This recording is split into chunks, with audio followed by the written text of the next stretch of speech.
Good afternoon. Glad to have you join me on the news. And he is a legal practitioner. Let me kick off by asking what your opinion is regarding the President's directive for the Attorney General to review the charges against underage protesters. Good afternoon, Bola. I don't know if I get it correctly. Bola, right? That's correct. Yeah, good afternoon, Bola. Well, basically, I'm really disappointed that Mr. President had to instruct the Attorney General, Minister of Justice, to take over such a matter where it is constitutionally the responsibility, because that duty or that responsibility is loyalty of the Minister of Justice or the Attorney General to Nigerians and not to the President. He ought to have taken that provision, he ought to have taken that action by virtue of Section 174 of the Constitution of the Constitution 1999 Constitution of the Federal Republic of Nigeria. But I'm really disappointed that the President had to intervene for the Attorney General of the Federation to look into the matter or to have called for the case file. It's really disappointing. Okay, let's take a look at the charges being leveled against them, such as terrorism, arson, as well as treasonable felony. What do you make of all of these charges to some of these minors? Well, the law is let's look at it from this perspective that at the age of 7, every child or every juvenile from the age of 7 or every person from the age of 7 is liable for any offense alleged to have for any offense committed by that person. Particularly when the child is 7 years, they have to take the cognizance, that's the cognitive stage of the child to know if the child knows the right and wrong, and at the same time for you to face trial. But however, there are provisions put in place for such circumstances. For the charge, I'm really surprised. In short, not only surprised, I'm disappointed with the workings of the Nigerian police force to come up with such a charge. And the bottom line of it is that let's see how they are going to prove the charge. And if they could not prove that charge, I believe from the IPO, which is the investigating police officer, down to the rank in which they signed that charge, ought to face disciplinary measures and ought to be held liable for such, one, for bringing the institution, the Nigerian police as an institution, into ridicule. 2, for belaboring the court with such trunk-up charges. That is, if they are not found, if they are not found guilty. Then 3, for wasting public resources.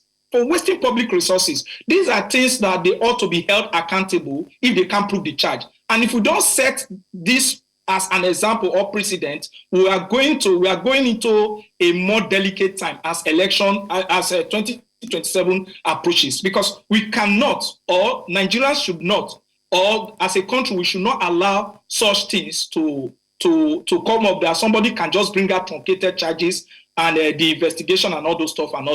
It's laughable. When you even look at, I've been privileged to read the charge sheets, and I laughed when I saw the level of the intellectual individuals behind the legal department in Nigeria Police Force. Okay, talking about charges now, let's talk about the age of these people being tried. What do you think the challenges are when it comes to ascertaining the age of defendants in this case? Looking at we have conflicting claims made whether they are of age or not. Baba, if you look at the charge, you discover that their age are contained in that charge. The one I've been privileged to see, and the one I've discussed with some of my colleagues down there, their age are contained in that charge. So by virtue of the investigation, they would have been able to ascertain the age of those child, the age of those of the defendant in question. That is one. Then 2, if you look at the charge in question, it goes contrary to known laws of Nigeria, because if you look at the Child Right Act, it is stated clearly that you cannot charge a juvenile or a child alongside an adult. Both of them cannot be in the same charge sheet.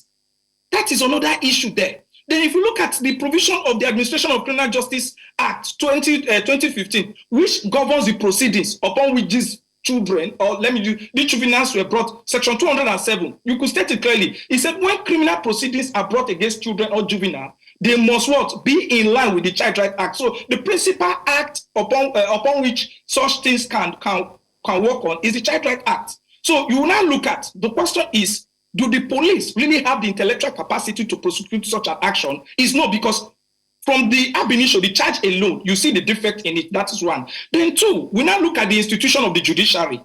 The judge, before the matter was brought before, is it designated as a juvenile court? So it's another issue, because because if we want to look at this matter holistically, I think discipline ought to spread all through these sections, all through this process, and the people who have handled the matter.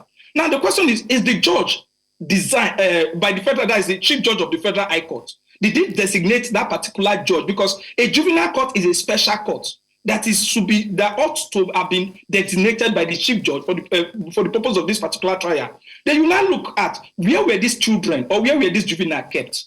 So ascertaining their age has already been ascertained by the virtue of the charge. So it's left for the defendant to say, oh, we are adults or we are below that age. But if you look at it clearly, the juvenile law or the Child Rights Act has already elevated those children for them not to be in that particular charge sheet and for them not to be tried in such a court.